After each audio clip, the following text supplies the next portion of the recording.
Sud Radio, mettez-vous d'accord, 9h-10h, Valérie Expert. Bonjour à toutes et à tous, heureuse de vous retrouver. Merci à Christine Bouillot d'avoir été là et d'avoir assuré pendant cette semaine. Nous, on est là toute la semaine, même les jours fériés, avec vous en direct sur Sud Radio. Et aujourd'hui, pour commenter l'actualité, Judith Weintraub, bonjour, grand reporter au Figaro Magazine. Bonjour Valérie. Geneviève Gotzinger, présidente de l'agence Image avec 2G. Vous êtes spécialiste en communication politique. Baptiste Ménard, maire adjoint de Mons-en-Barreuil. Bonjour. Et bonjour. Vous êtes membre du bureau national du PS. Il y a un truc qui s'appelle le PS. Elle commence à être désagréable. Je vous taquine. Non, il n'y a pas de problème. Je vous taquine. Frédéric Dabi, directeur général de l'IFOP. Bonjour Frédéric. Bonjour Valérie. Et vous avez publié La Fracture aux éditions Les Arènes. Bonjour à vous. On va revenir sur une de votre dernière balise IFOP pour Sud Radio, mais on va évidemment parler de la visite de Volodymyr Zelensky à Paris, d'Emmanuel Macron, qui est ce matin dans l'Opinion, le journal L'Opinion, qui fête ses 10 ans, et une grande interview. Il sera ce soir aux 20h de TF1 également, donc il est sur tous les fronts. Faut-il baisser les impôts pour les classes moyennes et puis les joueurs de foot, certains joueurs de foot qui refusent de porter le maillot arc-en-ciel? Y aura-t-il des sanctions? On en parle avec vous. On commence avec vos coups de cœur et vos coups de gueule. Allez, on va commencer avec un coup de cœur avec vous, Geneviève, pour démarrer c'est la 6e journée. édition de Choose France, ou France. Ouais. Écoutez, ça a l'air de bien fonctionner, puisque déjà 13 milliards d'euros d'investissements étrangers qui semblent actés avant même que ce sommet ne commence. 208 grands patrons de multinationales, et puis surtout la création d'un pôle d'excellence dans le nord de la France, avec industrie de batterie, véhicules propres, mais également des investissements en matière de médicaments, de recherche, des panneaux photovoltaïques. Enfin bon, ça tombe comme un gravelotte. Dans la stratégie de réindustrialisation de la France qu'Emmanuel Macron semble vouloir mettre en place, c'est une très bonne nouvelle. Voilà, pour moi c'est un coup de cœur. Oui, alors Sophie de Menton ce week-end a fait un édito qui était un petit peu plus ambigu, non pas sur Choose France, mais sur la manière dont le gouvernement se comporte avec les entreprises, sur cet appel à la délation, ou même on a vu sur le name and shame annoncé par Olivia Grégoire et Bruno Le Maire pour les entreprises, les grandes surfaces qui ne respecteraient pas les prix, donc qui s'étonnent en disant qu'est-ce que les entreprises viennent faire en France alors qu'on les maltraite. Donc c'était là qu'était la nuance. C'est un sujet un petit peu différent. Là, il s'agit d'investir en France dans un certain nombre de grands chantiers de réindustrialisation, et ça fonctionne, donc ne gâtons pas notre plaisir. Oui, Judith Weintraub. Évidemment, c'est globalement une bonne nouvelle. Mais quand on s'intéresse de près à ces chiffres, on s'aperçoit que d'abord, Emmanuel Macron exagère un tantinet en disant que c'est grâce à lui. La France, traditionnellement, est une terre attractive pour les investissements. Et la raison pour laquelle on a grimpé ces dernières années, c'est principalement le Brexit. C'est-à-dire que la Grande-Bretagne, qui était plus attractive que nous, a rétrogradé à cause de sa sortie de l'Union européenne. Première chose. Deuxième chose, nous avons un problème, c'est que le même investissement chez nous se traduit par la création de 38 postes, alors qu'en Grande-Bretagne, à l'heure actuelle, le même investissement crée 68 postes.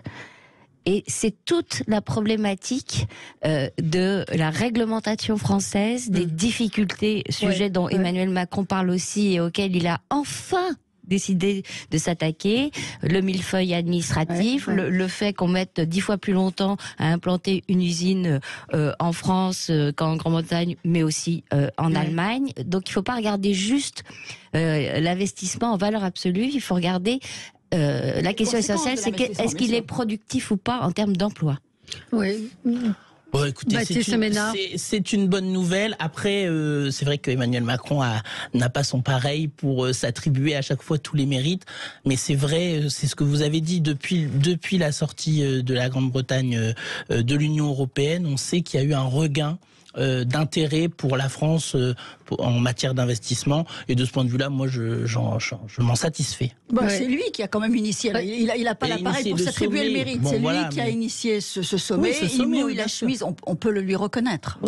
Frédéric Dabi, Choose France. Pas grand-chose à rajouter là-dessus. C'est vrai que l'IFOP a plusieurs fois réalisé des enquêtes auprès de dirigeants d'entreprises, notamment européens. Et je suis toujours frappé par des propos très positifs sur les infrastructures, sur la qualité du salariat français. Ça tord le cou un peu au contexte de conflictualité et l'image d'un salariat souvent en conflit, notamment avec les conflits sociaux, et avec l'idée que la France est souvent vue comme une terre de cocagne. Et c'est vrai que c'est pas propre à Emmanuel Macron. Il y a toujours eu, même au pire moment, beaucoup d'investissements en France. On se souvient d'ailleurs, un des leviers de la popularité de Jacques Chirac lors de son second mandat, c'était celui qui rapportait énormément de contrats et qui faisait venir des entreprises étrangères en France. Alors, on va passer au coup de cœur de Judith, qui est le coup de gueule de Baptiste Ménard. Donc, allez-y, Judith. Alors, c'est un coup de cœur, mais avec des codicilles. Mon coup de cœur, c'est l'annonce par Emmanuel Macron qu'il allait demander une pause aux normes environnementales européennes. Je trouve ça bien parce que au moment où les États-Unis, via l'IRA, investissent plus de 400 milliards de dollars, qui sont en fait des mesures protectionnistes pour développer chez eux l'industrie verte, c'est-à-dire les voitures à moteur électrique, etc. L'Europe s'est toujours caractérisée par sa naïveté et vis-à-vis des mesures protectionnistes des autres. Alors si on peut assumer de penser l'écologie en termes d'investissement dans des industries moins polluantes, c'est mieux qu'en termes d'interdiction. En termes d'interdiction, malheureusement, on en fait le maximum. Et alors, c'est bien de faire cette demande. Ça aurait été encore mieux, par exemple, de ne pas approuver l'interdiction de la production de moteurs thermiques à partir de 2035, décidée par l'Union européenne et par une courte majorité, mais une majorité quand même, qui n'a pas été démentie par Emmanuel Macron. Alors certes, il y a une clause de revoyure en 2027, mais pourquoi ne pas le faire tout de suite? Autre exemple qui concerne aussi la voiture.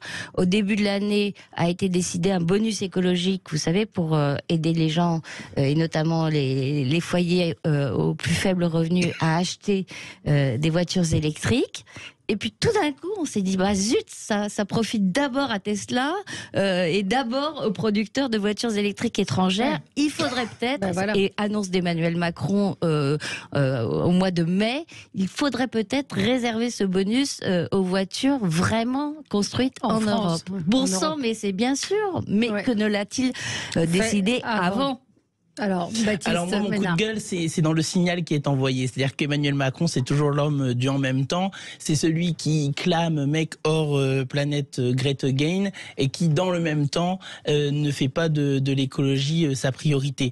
Je trouve que dans le signal qui est envoyé à la fois aux décideurs en termes d'investissement, ce n'est pas un bon signe. Je trouve aussi que le changement climatique, lui, ne prend pas de pause, ne fait pas de pause, et que par conséquent, c'est au contraire l'Europe qui est l'échelon pertinent pour agir en matière de transition écologique, et que nous devons atteindre cette neutralité carbone à horizon de 2050, et qu'à l'heure actuelle, la trajectoire n'est absolument pas bonne, ni pour 2030, ni pour 2040. Et donc, il me semble que s'il doit y avoir une parole forte en matière d'écologie et de transition écologique, elle doit plutôt être sur la manière dont on porte un ensemble, un socle de mesures de combat, quelque part, communes à tous les pays européens, en sachant bien évidemment qu'il y a aussi des disparités et que donc il faut l'accompagner. Et donc voilà, moi je pense qu'il faut être sur des messages positifs. Par contre, je rejoins ce que vous dites sur le fait que l'écologie punitive est un véritable fléau, et que c'est d'ailleurs ça qui conduit un certain nombre de nos concitoyens à ne pas vouloir s'insérer dans ces politiques. Et évidemment, lorsqu'on parle par exemple des zones à faible émission, quand on regarde la traduction concrète, c'est-à-dire qu'on va empêcher les foyers, les gens les plus modestes qui ont un travail et qui sont obligés de prendre leur véhicule et qui qui n'ont pas les moyens d'en changer pour aller pour faire des trajets non pas de loisirs ou de tourisme, mais d'efficacité en termes de travail, et bien là, il faudrait avoir des propositions sonnantes et trébuchantes en la matière. Mais en fait, je trouve qu'on n'est pas tellement en désaccord, mais simplement le fait que les déclarations d'Emmanuel Macron réclamant une pause aient suscité des cris d'orfraie de la part des écolos, de LV, prouve bien qu'en fait, l'écologie à la française, en tout cas telle qu'elle est incarnée politiquement par le parti écolo, mais aussi par la France insoumise, qui revendique une forte fibre écolo, au point d'ailleurs d'être anti-nucléaire, est la pensée dominante de l'écologie, malheureusement, dans notre pays. Et tout effort pour transformer cette pensée, qui est la double peine, parce que non seulement la France est beaucoup moins mauvaise que les autres en termes d'émissions de CO2, mais en plus elle se pénalise en s'infligeant des normes bien plus drastiques que même ses voisins européens et a fortiori les États-Unis et la Chine. Il faut arrêter avec ça. Et en cela, je trouve précisément que le discours d'Emmanuel Macron pour changer la nature du signal, pas le sens du signal. Le sens du signal, c'est il faut faire ce qu'on peut pour préserver l'environnement, est une décision positive. On se retrouve dans un instant, 9h14 sur Sud Radio, et Frédéric Dabi, ce sera votre tour pour votre coup de projecteur sur votre dernière balise IFOP. À tout de suite. Sud Radio, mettez-vous d'accord, 9h-10h, Valérie Expert. De retour avec vous dans le studio de Sud Radio avec Judith Weintraub, Geneviève Gotzinger, Baptiste Ménard et Frédéric Dabi. Alors Frédéric, c'était un coup de projecteur que vous vouliez porter sur cette dernière balise IFOP. Oui, c'était notre premier sondage, notre première projection d'intention de vote européenne. Les élections auront lieu, vous le savez, dans un an. Un sondage, on a souvent fait ensemble, Valérie, de la pédagogie auprès de vos auditeurs. Ce n'est pas une prédiction, on ne connaît pas l'offre électorale, mais je trouve que cette enquête est particulièrement notable.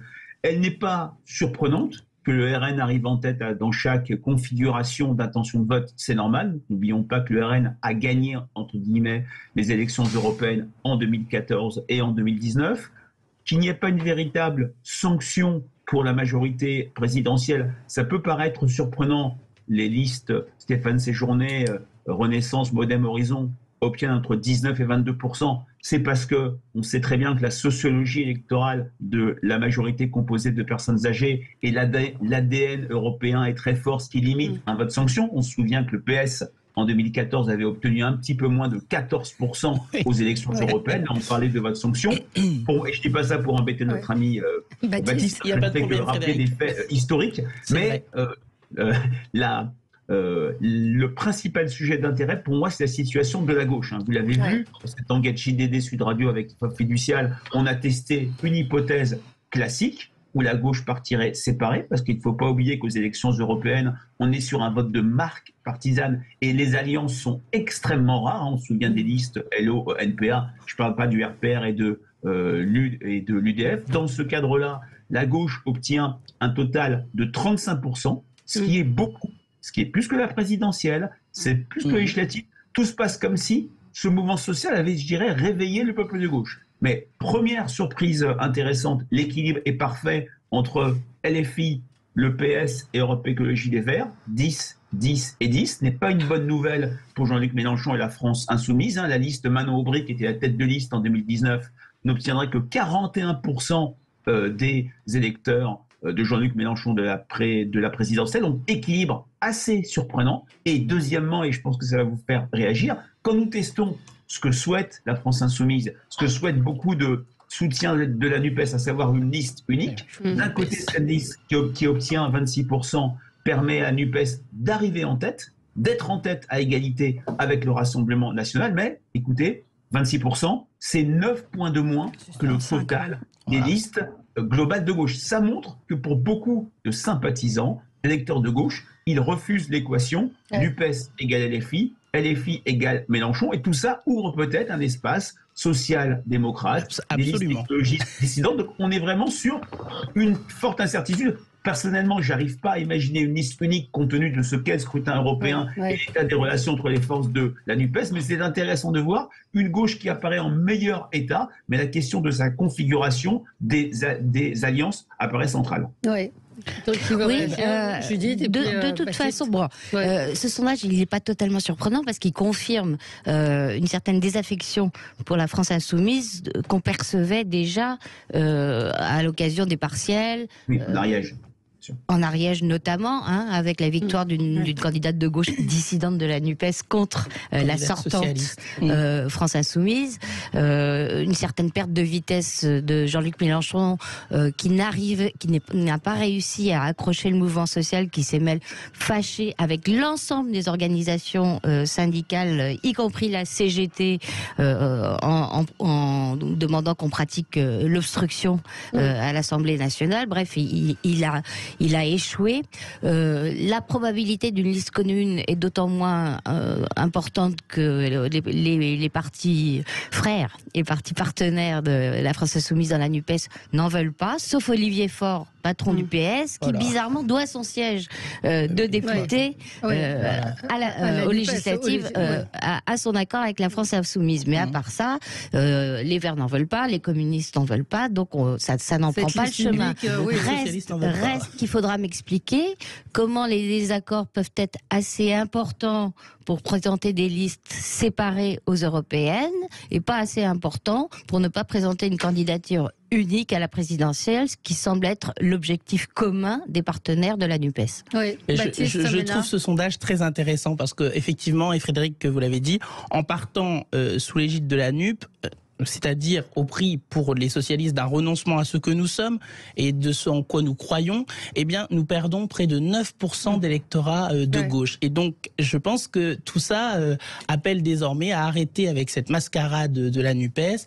L'élection européenne doit être la première étape de la reconstruction d'un bloc social-démocrate crédible et en capacité, effectivement, de gagner demain. Parce que, quand même, l'alliance de l'eau et le feu, l'alliance de la carpe et du lapin, dans un objectif dont on ne comprend d'ailleurs pas totalement la perspective, n'a aucun sens. Sur l'Europe, nous sommes en désaccord. Alors après, ça ne veut pas dire qu'il faut passer une campagne électorale où la gauche doit se taper dessus, mais ça veut dire que dans cette campagne électorale, chacun doit aller chercher son électorat, chacun doit convaincre sur le projet qui est le sien, et nous, socialistes, eh bien c'est synonyme d'européens, et nous ne pouvons pas y renoncer. Et là où je vais être très cohérent, c'est que moi j'étais contre l'accord NUPES aux élections législatives parce que je considérais qu'il y avait des désaccords trop importants et que je considérais que le centre de gravité de la NUPES, qui s'était déporté dans une radicalité et dans une outrance qui ne peut pas gagner, et que c'est d'ailleurs ce qui s'est passé puisque Jean-Luc Mélenchon n'est pas Premier ministre, eh bien voilà, donc nous devons maintenant se mettre au travail et porter fièrement ce que nous sommes. Donc pas de candidature unique à la présidentielle. Mais nous devons, avant de parler de candidature unique, il faut quand même parler des projets. Moi, je veux bien qu'on fasse l'union pour l'union, mais l'union, elle n'a de sens que si nous sommes d'accord, que si nous avons un projet commun. Et l'Europe est une dimension très importante. Et donc, nous devons d'abord partir des propositions et pas seulement être dans une tactique. Parce que je rappelle quand même que les Insoumis qui nous expliquent qu'il faut absolument une liste unique NUPES pour battre le Rassemblement national, eh bien, ce calcul fait perdre des eurodéputés de gauche, puisqu'on perdrait 5 eurodéputés de gauche. Donc c'est au contraire en exprimant chacun notre diversité, en étant chacun dans notre cohérence, que nous permettons à la fois à la gauche de reprendre des couleurs, mais aussi de prendre des voix et de prendre des sièges d'eurodéputés à la droite et à l'extrême droite. Sauf que, si j'ai bien compris, Frédéric Dabi, une liste unique donne plus de chance à la gauche. Ah non, c'est l'inverse. J'ai pas compris. C'est justement, c'est tout l'intérêt. Non, je vais corriger. Une liste unique peut donner une victoire symbolique à gauche de dire nous sommes la première force de France. Mais en termes de nombre de députés, comme l'a dit Baptiste, on a des députés à partir de 5%. 5%, c'est 5-6 députés. L'addition, et ça a été fait par beaucoup de personnes sur les réseaux sociaux, donnerait moins de sièges, alors soyons bien sûr prudents du vote, à une liste de gauche unique. Oui, Geneviève. Alors, oui, ce qui est intéressant, ce que vous avez dit sur le pas de vote sanction pour la majorité, moi ça me semble aussi s'expliquer par le fait que la majorité présidentielle, Renaissance, Emmanuel Macron, incarne quand même une volonté européenne forte. Et que à partir de là, c'est quand même aussi un vote européen. On vote aussi pour ou contre une certaine vision de l'Europe. Donc que le bloc européen fasse entre 19 et 22% dans ce pays, ça me semble assez logique. On ne vote pas aux élections européennes sur des sujets véritablement nationaux. Donc c'est normal que Emmanuel Macron, qui incarne l'Europe, enfin sa candidature de 2017 et encore celle de l'année dernière, c'est aussi une incarnation forte d'une volonté européenne forte. C'est logique que ça se retrouve dans les urnes aux élections européennes, il me semble. Oui.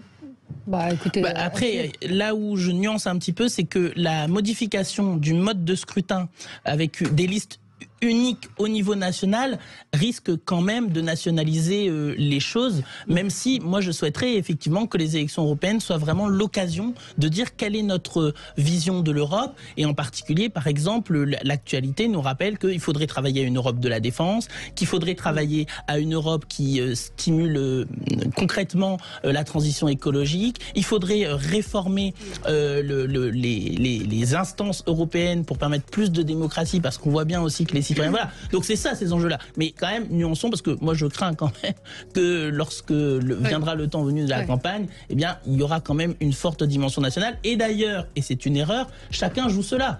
Le Rassemblement national avec Bardella et Le Pen qui voilà, les Républicains dont on voit bien qu'ils essayent de trouver une solution pour exister sur la scène, et Laurent Wauquiez qui attend que la neige passe pour se prononcer. Enfin voilà, donc on pourra, ça sera une forme de mid-term cette année, parce que mais si vous êtes un fervent européen très attaché à la construction européenne, qu'est-ce que vous allez voter?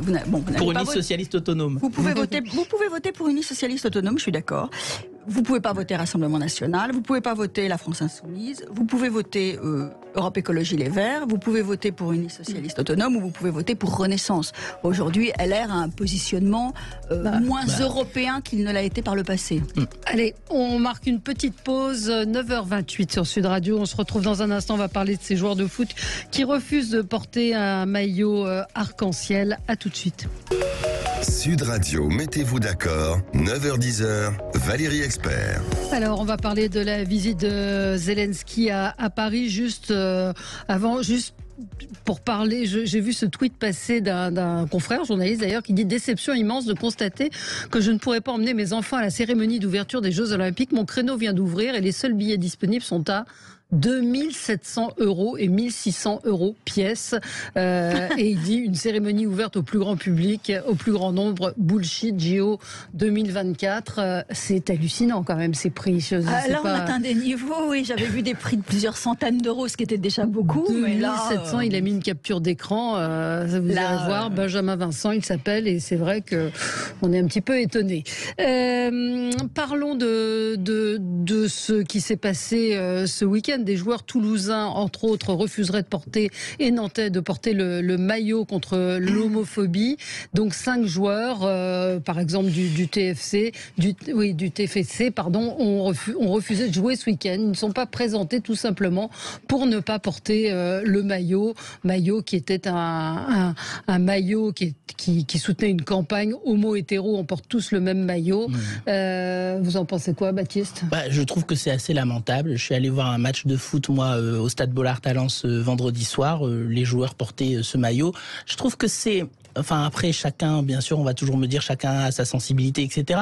Mais je trouve que le message qui est renvoyé dans la lutte contre les discriminations est vraiment très mauvais. Et que les joueurs doivent bien avoir en tête qu'ils ont une responsabilité, que pour beaucoup de jeunes, que pour beaucoup de gens, ils sont un repère, ils sont un modèle. Et donc le fait de refuser de porter ce maillot a un impact très important, et je pense que c'est un mauvais signal. Oui, Judith? Oui, moi je suis d'accord avec tout ça. Il y avait un joueur du Paris Saint-Germain, Idrissa Gueye, qui s'était distingué l'année dernière en étant le premier à assumer son refus de porter ce maillot-là. Je précise que pour moi, on peut être farouchement opposé à toute discrimination fondée sur l'orientation sexuelle et ne pas pour autant adhérer à la façon dont le mouvement LGBT, LGBT, pardon, ce qui montre ma distance avec ce mouvement. Mais là, je suis pas trop pour ça. Mais en tout cas, tout ça pour dire que Idriss Gueye, il est sénégalais. Au Sénégal, l'homosexualité est un délit puni de 5 ans d'emprisonnement. Je conçois que pour certains joueurs d'origine sénégalaise ou autre, ou d'autres pays, il avait d'ailleurs à l'époque été soutenu par le président du Sénégal, Macky Sall.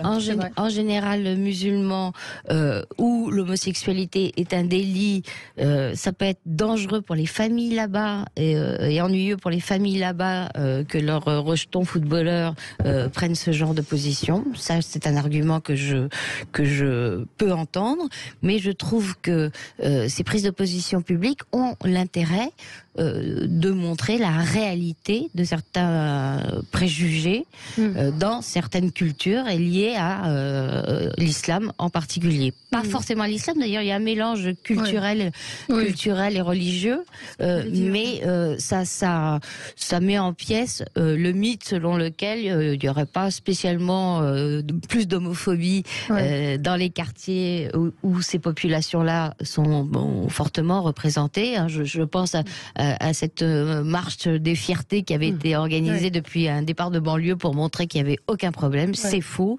Et ce que disent ces joueurs de foot le montre à tous. Oui, l'homosexualité reste un tabou en Afrique du Nord et en Afrique subsaharienne, très, très fort. Dans un certain nombre de pays, effectivement, c'est quelque chose, une pratique pénalisée. Donc, enfin, il vous a pas échappé qu'on est en France ? Oui, non, absolument, mais ce sont des joueurs qui n'ont pas la nationalité française, qui évoluent dans des clubs français, mais qui n'ont pas tous la nationalité française. Donc effectivement, dans ce cas-là, on vient pas jouer en France. Enfin, pardon. Enfin, si je pousse je pousse le raisonnement jusqu'au bout. Non, mais attendez. Je suis absolument hostile à toutes les discriminations. Qu'on comprenne bien ce que je veux dire. Je pousse le raisonnement à l'absurde. Culturellement, aussi, dans un certain nombre de pays, ce n'est malheureusement pas admis. Je le regrette, comme vous tous. C'est fâcheux, mais c'est comme ça. Donc c'est compliqué pour tous ces joueurs d'afficher quelque chose qui, dans leur pays d'origine, constitue encore un tabou suprême. Voilà, c'est tout. Et après, effectivement, c'est pas juste musulman, c'est pas juste, c'est plus culturel que religieux. C'est les deux, mais c'est plus culturel. C'est un mélange. Il y a certains pays musulmans qui se distinguent par le sort qu'ils réservent aux homosexuels. On est d'accord, mais dans un certain nombre de pays africains où vous avez une juxtaposition de l'islam, du christianisme et de l'animisme, c'est vrai pour dans les trois cas. Oui, Frédéric ? Non, c'est vrai que franchement, on peut que déplorer. Alors, il y a quand même une minorité de footballeurs qui ont demandé à ne pas jouer, et donc ils ont été remplacés. Leur club ne les a pas sanctionnés pour le moment. C'est vrai que le slogan homo-hétéro, on porte tous le même maillot, et pas un slogan impliquant. Il n'y a pas le de prosélytisme comme on peut accuser parfois le mouvement LGBT à tort. Bien sûr, ça rappelle aussi des moments... À tort.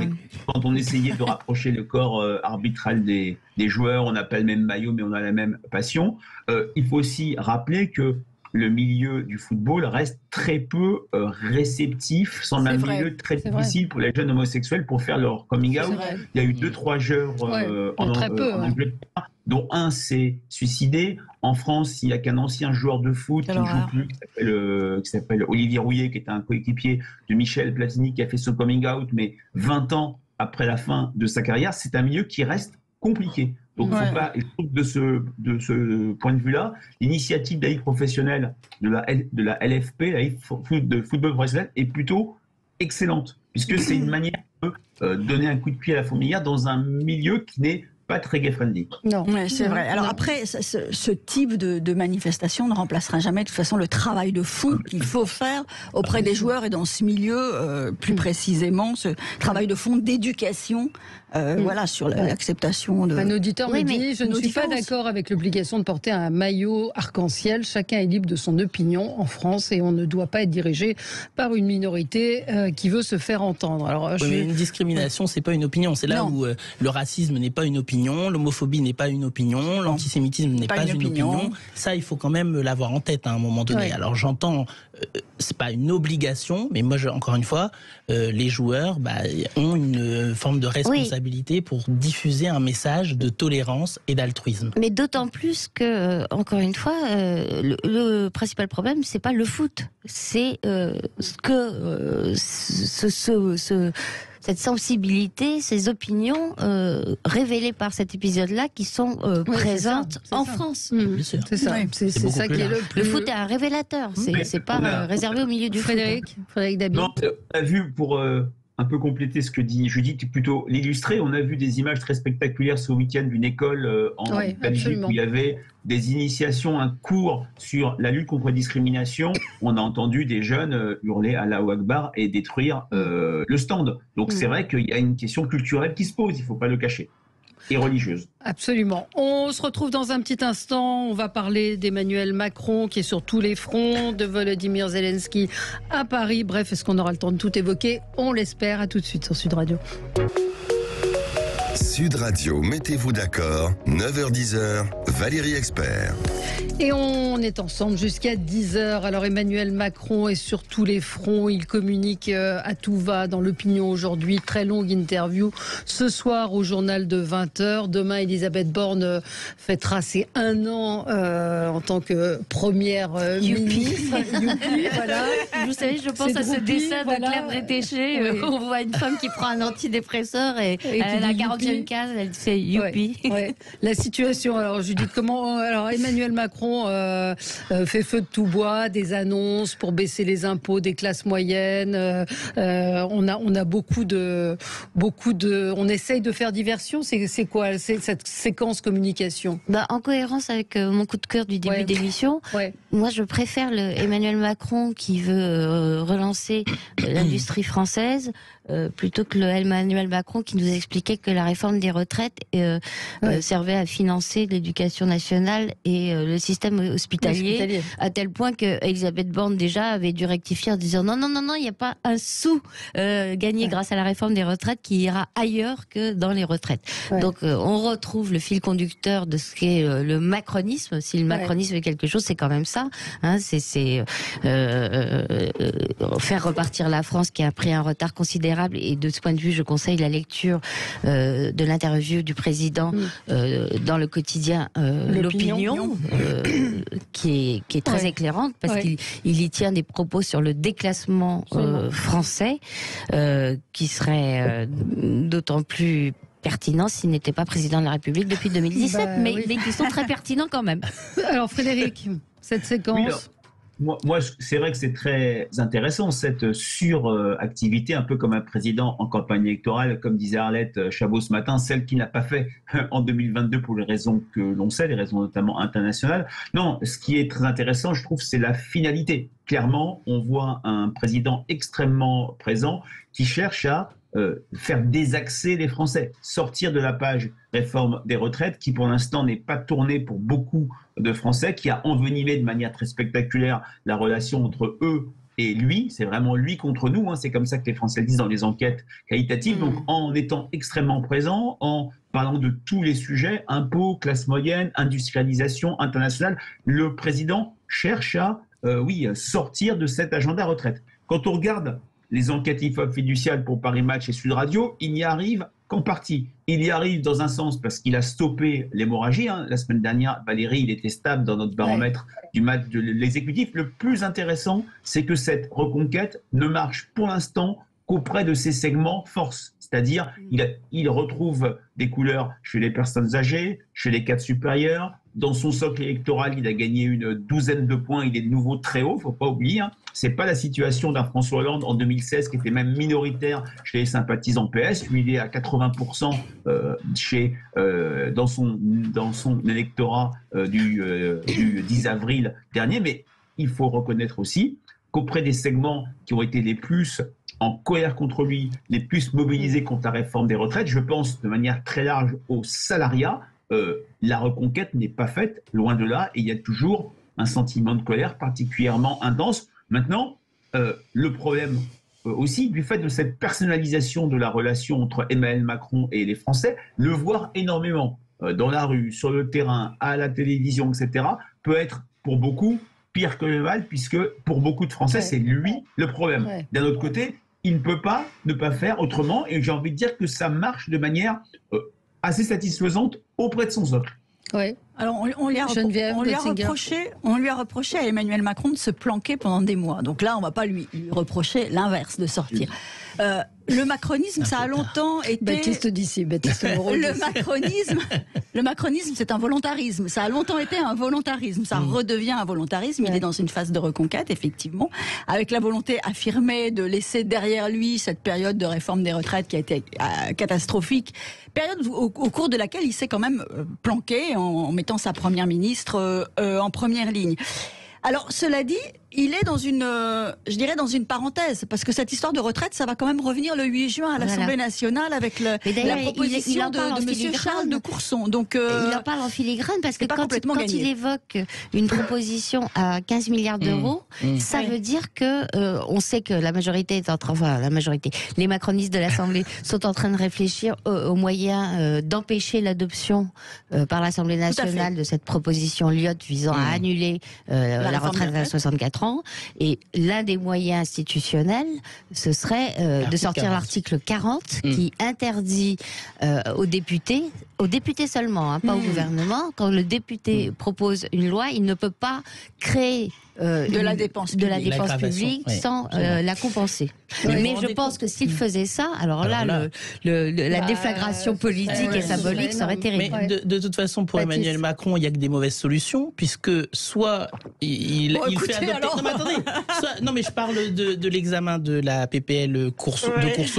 Soit il se met à faire de l'obstruction, ce qu'il conteste à la France Insoumise, soit il empêche le débat parlementaire de se tenir par le biais de l'article 40. Et alors là, je vous dis pas ce qui va se passer dans le pays. Donc, mais le problème d'Emmanuel Macron, si vous voulez, c'est qu'à un moment donné, là, il faut faire attention au risque d'un retour d'une forme de présidence bavarde, parce qu'effectivement, il a été très absent lorsqu'il était attendu, et à la limite, maintenant qu'on l'attend un peu moins, il est très présent, alors qu'il avait missionné sa première ministre en lui disant « je vous donne 100 jours », on a l'impression qu'il ne lui laisse même pas l'occasion de s'exprimer et de donner de fixer le cap. Et enfin, enfin sur le fond, parce que je ne veux pas m'attacher qu'à la forme, même si, comme disait François Mitterrand, la forme c'est le fond, quand même, sur le moins d'impôts. Moi, je voulais faire un petit coup de projecteur là-dessus, parce que le moins d'impôts, on a bien compris que c'était la doctrine d'Emmanuel Macron. Mais moi, la question que je me pose, c'est à un moment donné où on se plaint tous de l'état de délabrement des services publics, est-ce que c'est véritablement le moment d'abaisser l'impôt? Et surtout, est-ce que ça va être fait? Et surtout, non mais attendez, je suis pas sûr que vous allez dire oui à ce que je vais dire après. Et surtout, où on va abaisser l'impôt et où on va augmenter l'impôt. Parce que, en fait, la question, c'est de taxer plus ceux qui ont plus et d'alléger pour ceux qui ont moins. Et je ne suis pas convaincu, dans la proposition qui est faite à l'heure actuelle, je ne suis pas convaincu que ce soit la feuille de route qui soit engagée. Et encore une fois, ce n'est pas... On a retiré, notamment aux collectivités locales, tous les moyens qu'elles avaient de pouvoir, effectivement, mener des initiatives, etc. Parce que, de toute façon, elles n'ont pas de pouvoir elles ne peuvent pas lever l'impôt, et au niveau national, la baisse des impôts telle qu'annoncée, moi je trouve que c'est très démagogique et que ce n'est pas à la hauteur de ce qui est attendu, parce qu'encore une fois, il faut aussi redonner du sens à l'impôt. Alors je sais que l'on va me dire, c'est le retour aux années Hollande, mais à un moment donné, on ne financera pas une bonne école publique, on ne financera pas un bon hôpital public. Non, mais c'est toujours plus d'impôts et toujours moins d'écoles publiques, moins d'hôpitaux. Plus de participation, qu'il y ait plus de gens concernés par l'impôt. Alors déjà, on a la TVA, moi je suis pour que l'assiette soit plus large. Il n'y a qu'un Français sur deux. Moins d'un Français sur deux, et par contre tout le monde paye la TVA, qui est l'impôt le plus injuste. Donc moi je veux bien qu'on fasse, parce que c'est quelque chose que d'ailleurs à l'époque les socialistes avaient porté. Moi, je veux bien qu'on fasse une réforme fiscale et qu'on reprenne les choses du sol au plafond, même si, au vu de l'état des forces au sein de l'Assemblée nationale, j'ai peur que ça ne puisse aboutir. Mais ça peut être un vrai débat pour la prochaine élection présidentielle. Moi, je suis effectivement pour que tout le monde rentre dans le fait de payer l'impôt, même si c'est 1 euro symbolique, parce que justement, moi, je veux donner du sens à l'impôt et je veux expliquer qu'on ne peut pas vouloir investir dans les services publics et dans le même temps se priver de recettes. Il y a quand même quelque chose qui, à un moment donné, ne va pas. Alors d'abord sur Emmanuel Macron et sa posture, il est dans son meilleur rôle là. Emmanuel Macron a été élu pour être actif, pour être réformateur, pour lancer des projets. Ouais, bon, d'accord. En 2017, il a été élu pour être actif, dynamique, réformateur, et il est à nouveau en train d'adopter cette posture. On l'attend là-dessus, et c'est une excellente chose. Et sa première ministre, effectivement, ce qu'évoquait Baptiste, c'est-à-dire qu'elle n'a aucun espace aujourd'hui. Sa première ministre, c'est la 5e République qui est comme ça. On attend un président.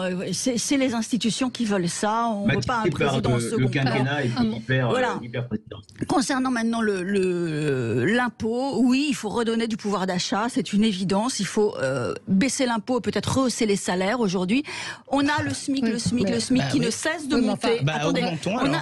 Mais on demande depuis des mois. Oui, mais Geneviève, et le reste est tiré vers le bas en réalité. Je bien quand Emmanuel Macron dit augmenter les impôts, il parle au patron. Non, baisser les impôts. Augmenter les salaires, il s'adresse au patron. Que ne le fait-il dans la fonction publique? Il faut qu'il le fasse aussi dans la fonction publique. Qu'il le fasse, mais c'est là qu'il est attendu.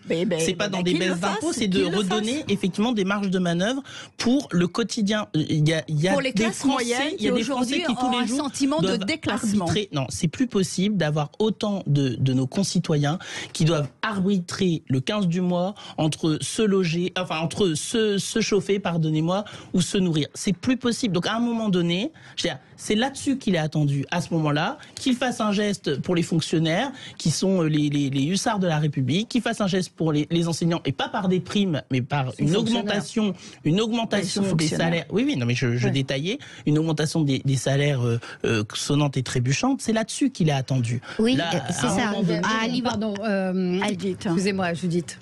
Tout ce que vous préconisez là alimenterait la spirale inflationniste, c'est-à-dire que plus vous augmentez les salaires, plus l'inflation monte et vous n'en sortez pas. Alors on peut dire j'y crois pas, c'est le discours de Sophie Binet, la nouvelle patronne de la CGT. Elle est platiste, elle, vous savez, c'est ces gens qui considèrent que la Terre est plate. On leur dit mais il y a des preuves scientifiques qu'elle est ronde. J'y crois pas. Bon d'accord. Donc Sophie Binet ne croit pas à la spirale inflationniste. Malheureusement, c'est un fait vérifié sous toutes les latitudes. La seule façon de redonner du pouvoir d'achat aux Français, ce qui est absolument nécessaire, c'est de baisser la ponction qui est faite sur leurs revenus. Et cette ponction, ce sont les dépenses publiques. Alors, il faut pas réfléchir en termes d'impôt. L'impôt, c'est la traduction de nos dépenses publiques. Nous sommes champions de l'OCDE en termes de dépenses publiques pour un service rendu qui est de moins en moins de qualité. Mais donc vous baissez Alors, je baisse. Par exemple, dans les collectivités locales, les agents communaux, je baisse dans toute la partie. Ah bon? Mais les collectivités locales sont exemplaires, elles doivent présenter des budgets à l'équilibre. Et par ailleurs, je baisse dans toute la partie. Vous me posez une question, permettez que j'y réponde. Je baisse dans les services publics, dans toute la partie qui n'est pas au contact du public. Je rappelle qu'à l'hôpital, par exemple, 33% des salariés de l'hôpital ne voient jamais un malade parce qu'ils sont accaparés par des tâches administratives beaucoup trop lourdes. C'est cette réforme-là que je demande. Et ça, vous avez ça dans tous les services publics, tous, y compris à l'école. Oui, non, mais là, c'est sûr que la charge administrative, alors vous en parlez au directeur d'école, mon père était directeur d'école encore jusqu'à l'année dernière, ils sont étouffés par effectivement des démarches administratives qui sont en plus inutiles. Non, mais ça, je suis d'accord, mais faisons-le avant de dire qu'on va baisser ça. Faisons d'abord. Ne me dites pas que c'est pas possible. Non, mais je dis pas que c'est pas possible, je vous demandais de préciser où, parce qu'on ne peut pas être on peut pas être dans un en même temps qui consisterait à dire que d'un côté, on va bien sûr réinvestir dans les services publics, et de l'autre, dire qu'on va baisser les impôts sans préciser de quelle manière on s'y prend. Et donc effectivement, de toute façon à l'hôpital public, on sait bien qu'il y a un vrai problème, mais encore une fois, Emmanuel Macron, il est quand même pas président depuis 3 mois, donc j'aimerais aussi que les uns et les autres l'aient en tête. Il est président depuis 2017, alors on va me ressortir le Covid, etc. C'est une réalité. Non mais d'accord, mais entre 2017 et 2019, il n'y avait pas de Covid. Donc je rappelle quand même un quinquennat, c'est 5 ans. Il y a eu les gilets jaunes, du fait de sa politique, du fait de sa politique. Et donc là encore, Et d'ailleurs, tout à l'heure, on parlait de la page des retraites. La page des retraites, elle n'est pas tournée pour beaucoup de Français. Et en particulier, Frédéric, vous l'avez démontré, en particulier pour celles et ceux qui sont le plus pénalisés par cette réforme qui est injuste et qui n'était pas d'ailleurs nécessaire. On ne va pas refaire le débat, mais le rapport du corps est très clair là-dessus. Elle est bien évidemment nécessaire. Le seul regret est qu'il ait accepté les 64 ans au lieu des 65 initiaux. Elle est insuffisante, cette réforme. Et inconséquente. Elle est insuffisante. Frédéric, vous l'avez dit, c'est de la com, toutes ces annonces aussi, de la part d'Emmanuel Macron? Non, je dirais pas que c'est de la com. C'est un président qui veut montrer qu'il est très actif, qui revient aux sources du macronisme. On est presque au premier mandat, libéré, protégé, annoncé. C'est vrai qu'il a un socle qu'il essaye de remobiliser. Il y arrive partiellement, mais je suis quand même frappé, et Baptiste Ménard le disait, par la part des Français également qui sont aujourd'hui perdus. C'est perdu. Quand je dis perdu, c'est dans une opposition catégorique. Je parlais tout à l'heure de notre baromètre match où il y avait une certaine stabilité. Au-delà de cette stabilité, la part des Français les plus sévères, ceux qui n'approuvent pas du tout, les très mauvaises opinions, on le verra demain dans le baromètre fiducial pour match des 50 personnalités, pardon pour ce teasing, reste extrêmement, si je puis dire, élevée. C'est cette personnalisation qui est classique sous la Ve République, qui est classique pour un second mandat, c'est François Mitterrand ou Jacques Chirac, mais c'était dans la deuxième partie, voire la fin du second mandat. Là, on est vraiment au tout début du premier mandat. Maintenant, c'est vrai qu'il ne peut pas faire autrement. C'est vrai qu'on est frappé par sa solitude. Vous le disiez, Geneviève le disait, en dehors de cet entretien de la Première ministre pour dire « je suis utile, j'ai fait voter 27 projets de loi », on entend très peu de ministres. Vous avez parlé de santé, d'éducation, voire de grand âge, eh ben, ce sont des ministères qui sont très peu incarnés, et la politique, ça s'incarne, crée de la confiance. Et pour finir, par rapport au débat entre Judith et Baptiste, c'est vrai que la question « où va l'argent de mes impôts ?» devient une question cruciale et posée ouvertement par les Français. L'enquête IFOP-JDD du mois de novembre, où 68% d'entre eux considèrent que les services publics fonctionnent mal. On n'est pas idéologique, c'est vraiment fonctionnaliste, si je puis dire, m'a particulièrement marqué, et ça transcende beaucoup de clivages, notamment le clivage gauche-droite. Merci à tous les quatre. Dans un instant, l'émission Média avec une formidable fiction qui démarre ce soir sur TF1. C'est à suivre tout de suite sur Sud Radio.